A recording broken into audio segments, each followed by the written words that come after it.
I recently got attacked by a goose.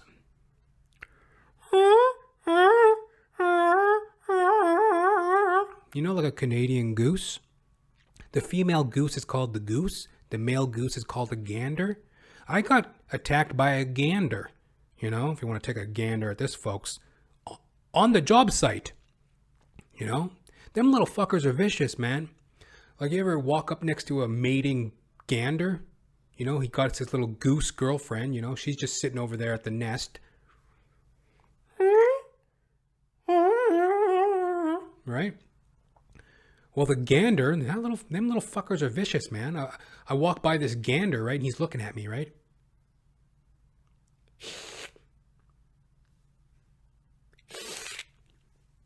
Little fucker just hissed at me. You know, they'd be vicious during that mating season, right? So, you know, it's like springtime, you know, and every day when I'd be entering the warehouse, I would walk past this little family, you know, the goose, mother goose, you know, she's laying on her eggs. Then there's the male gander, you know, he's just staring at you.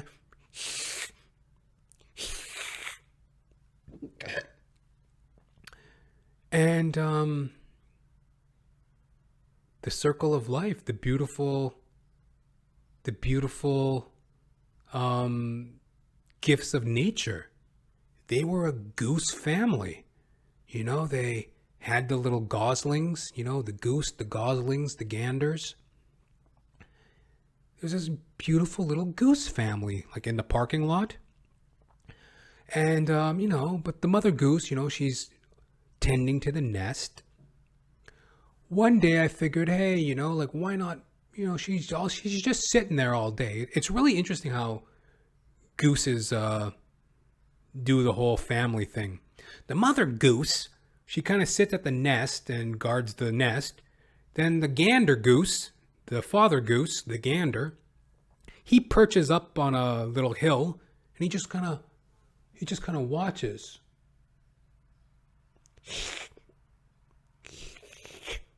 He like watches to make sure that nobody fucks with the goose and the goslings, right? So one day I got a little, I don't know, maybe I got above myself. I chopped up some apples. I'm like, I know, like I remember I saw a goose eating an apple once. I'm like, I think they like apples. So I chopped up some apples for the gooses and the goslings. So, you know, I kind of walk up near the nest and I started throwing a couple slices of apples at the goose and the goslings, right? And, you know, the mother goose, you know, I remember she was just sitting there. She goes,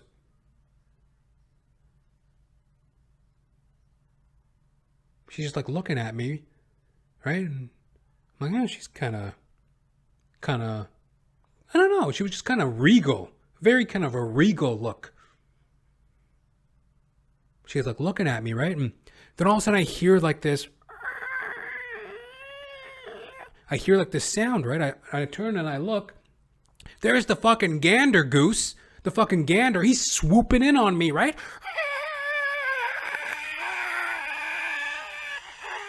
Right? He was just, I was like, holy shit, I hightailed it out of there. It was a wild goose chase, man. I grabbed my bag. I'm like, I just started fucking booking it. He's flying in on me, right? It was terrifying. And in those 3 seconds, like, you know, it is amazing the gamut of emotions that you can run through in 3 seconds. You know, when you're getting attacked by a goose, like the gamut of emotions, right? Because I went from terrified when I first saw that little fucker, like flying in on me. I went from terrified the first second, then by like second 3, I'm like, yo, am I gonna have to kill this fucking thing? I'm gonna wring its fucking neck right in front of his little goslings. I'm gonna wring this motherfucker's neck right in front of his girlfriend and his goslings, you know? I'll post video. I took a little video. It's kind of a shitty video. I took it from like I said, you can't get close to a fucking goose nest, you know, unless you want to get fucking chased out of there by a gander. You know, you can't even get fucking close to a goose nest. So I had to take it from a distance. Kind of a shitty video. That's why I have respect for all them fucking David Attenborough types, right? The Royal Canadian Goose. In their natural habitat. In the parking lot of a warehouse.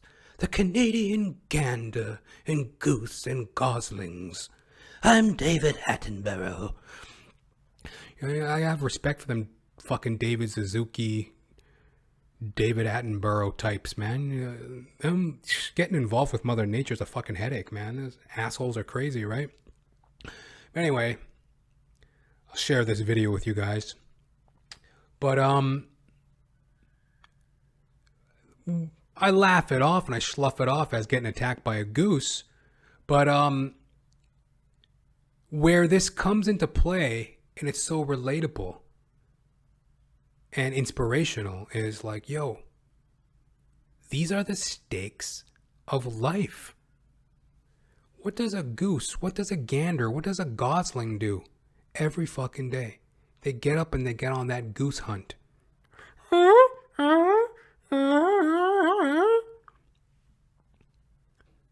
know, what does a squirrel do every day? It gets up and gets on that squirrel hunt. You know, nutty for nuts.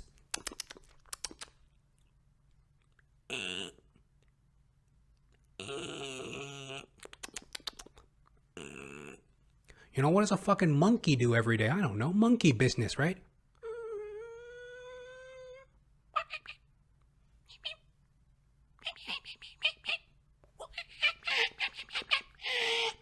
I want a banana. I want a banana. You know, monkey business, you know, monkey see, monkey do. You know, monkey see, monkey do, folks. You know, this is the stakes of life. We got to defend them with everything we got. It's our livelihood. It's how we find food, shelter, sustenance, spiritual meaning in the honesty of a day's work, our connection with our higher power. And these are high stakes. I slaugh it off, I slough it off, I huff it off, I yuck it up about this goose family. And this father goose, you know, this gander, hissing at us. Hissing at me, rather. One morning, I saw the beautiful goose family out for a goose walk. They were doing like a goose strut, goose waddle. You know, you got the fucking gander at the front, you got the goose at the back, and the little goslings, and they're walking around. I'm like, wow, look at the little baby goose. Goslings, aren't they cute? I went into work. I come out at the end of my shift. There's this seagull. The fucking thing had to be the size of like a terrier. Like a terrier dog. This fucking seagull was like this big. If you can see it on camera, folks. It was like that big. It was the size of it was probably like, I would guess it was like 10 pounds. It was this fucking disgusting, I don't know, like maybe 8 pounds. Like it was the size of like a cat. It was a big fucking seagull. This ugly little thing, right?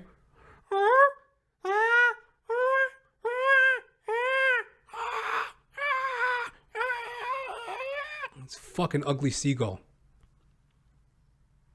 It had one of the baby goslings in its mouth. Sorry, folks. Sorry to be this crass. But these are the stakes we're dealing with. Live or die. Life or death. Imprisonment or sovereignty. Freedom or capture. This is a high stakes game that we're playing. And that gander goose and that mama goose, they did everything they could to protect them children. But that fucking flying seagull got one of them. And it was tossing the dead body around, trying to fucking swallow. It was trying to eat this dead gosling whole. It was trying to eat it was a horrific sight. It was like Mother Nature at her worst. Asshole of Mother Nature.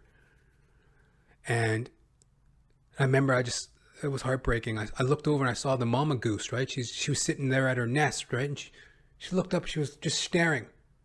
Nothing she could do. She had to protect the other baby goslings, right? She had other little baby goslings to look after. And, she's just staring over at the seagull, eating one of her young.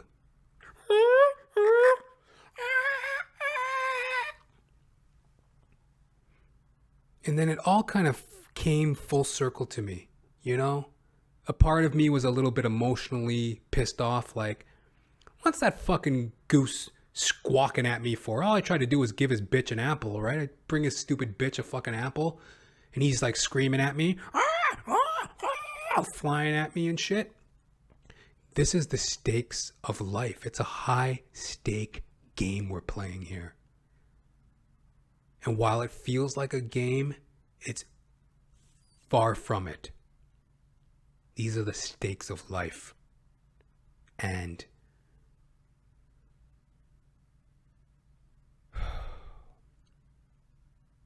finding that inner strength grounded in your business, because these are the stakes that we're playing.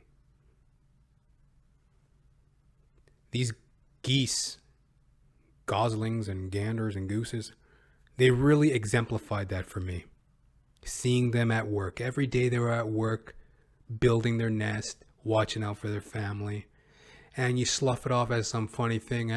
You scare a goose. You run up on a goose. You got a goose hissing at you. And but they're playing a high stake game. They're trying to survive. And in our world, in our society, we live in a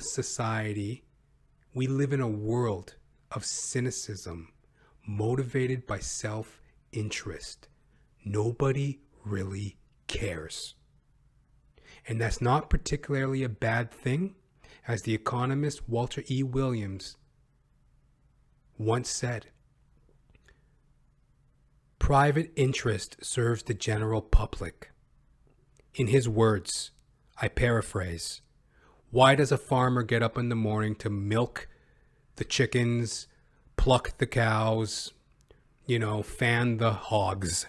Why does he do it? Because he cares about society and his fellow man? Or does he do it because he can make money by selling those goods? And in his private interest, he gets the needs out to people and serves the general public. It's not always a bad thing that private interest and cynicism are so rampant in this world. It's not always a bad thing, but it's a reality, and it's a high stakes game. It's not just going to be handed to you. It's not just going to be handed to me. And during this time of pandemic, and in light of the situation that just happened with me in the job I recently quit, I felt very inspired to speak at length about business perspective grounded in one's business. I feel very fortunate that I'm on my way as a up-and-comer in the business world, Noi Productions. I look forward to any feedback I can get from y'all, whether you're experienced yourself in your business, in your affairs, whether you're an up-and-comer with your ideas and entrepreneurship, it'd be very much appreciated. And, hit me up again, jr.thepodcast at gmail.com. And, we can connect that way. All the best to you folks. The best is yet to come. I personally believe that. And having love for our fellow man, personal accountability, love for our fellow men and women and children, and our eyes on ourself, and that spirit of personal sovereignty and accountability. Because there ain't no free lunches, unfortunately. Hallelujah.